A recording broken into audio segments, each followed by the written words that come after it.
Consider what happens in the mind before any action happens. Before the hand reaches, words leave the mouth. Prior to a decision landing, something else arrives first. A version of the situation, a description assembled from memory, language, and accumulated assumptions. That description feels like the situation itself. It seems to operate as the situation itself. In most moments, few pause to ask whether the two are the same thing. Alfred Korzybski paused to ask. In 1931, he presented a paper to the American Association for the Advancement of Science in New Orleans. The paper contained a phrase that seemed simple at first, a claim so compact it seems self-evident on first hearing, and so consequential it takes years to fully absorb. The map is not the territory. A map is any representation of a thing. A word is a map. A belief is a map. A memory, a theory, a diagnosis, a self-concept. Each of these is a map. The territory is whatever the map refers to, an event in the world before language arrives, an object before the label takes over, the person standing in front of you before the story about that person begins running. Korzybski's claim is structural. A map can be accurate or inaccurate, useful or misleading, detailed or crude. The one thing a map cannot be is identical to what it represents. The map always simplifies. It selects. Selection always omits, and the omission is always invisible to the person holding the map. This is the foundation of everything Korzybski built. The map differs from the territory in kind, scope, and time. In kind, because a representation is a different order of thing than what it represents. In scope, as the map captures a portion of the territory and leaves the rest uncharted. In time, because the territory changes and the map, once drawn, holds still. Korzybski trained as a mathematician and an engineer in Poland before the First World War. He survived the battlefields of the Eastern Front. He watched human beings capable of extraordinary technical reasoning make catastrophic errors the moment the same reasoning applied to human affairs. Engineers checked their models against the physical system. They revised when the system refused the model. Human beings, by contrast, clung to their descriptions long after the territory had moved on. He published Science and Sanity in 1933. The subtitle is An Introduction to Non-Aristotelian Systems and General Semantics.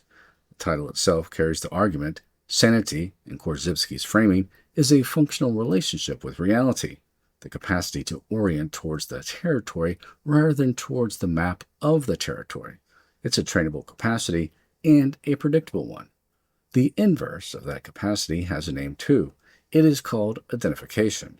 The moment the map and the territory collapse into one, when a word becomes the thing it names, when a belief becomes the reality it describes, when a story about a person becomes the person.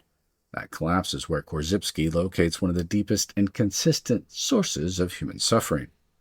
The mechanism is consistent whenever it appears. A map is mistaken for the territory. Decisions follow from that map rather than from the territory. The territory refuses the map. Consequences accumulate in the gap between what was assumed and what was actually there. 3 different domains and the same structure each time. In language, a person hears the word failure applied to an event. The word arrives carrying weight, cultural, historical, and personal connotations that belong to the word and not to the event. The response orients towards the word. The event, in its actuality, carries information the word forecloses. What the event actually offered, what could be learned from its specific context and timing, goes unexamined. The map has already replaced the territory. In medicine, a diagnosis is a map, a useful map, often a life-saving one. One of the consistent failure modes in clinical practice emerges when the map stops being checked against the patient. The diagnosis drives treatment. The patient's actual presentation diverges from what the diagnosis predicts. The gap widens. A physician is reading the chart. Their territory is the person in the room.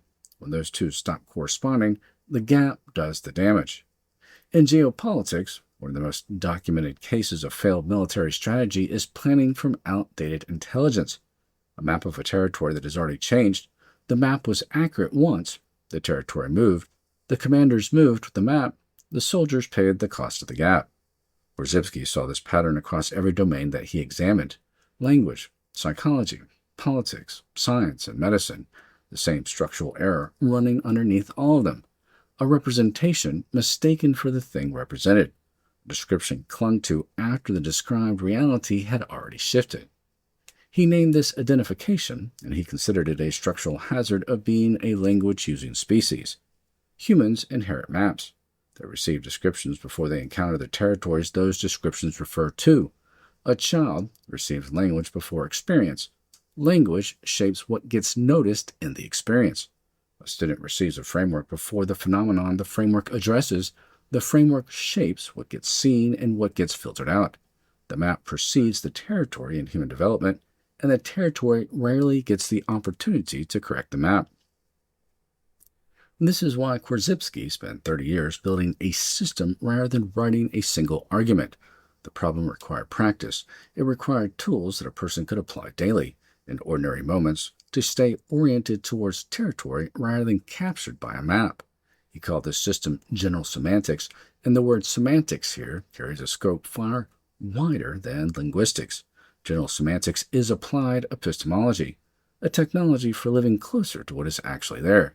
A single experiment makes the mechanism visible. Take any situation currently producing friction, a relationship, a work problem, a recurring pattern in daily life. Hold the description of the situation as a description, a map. Ask what it selects and what it omits. Ask when the map was drawn, whether the territory it refers to has changed since the drawing, and then ask whether the response is oriented towards the map or towards the territory.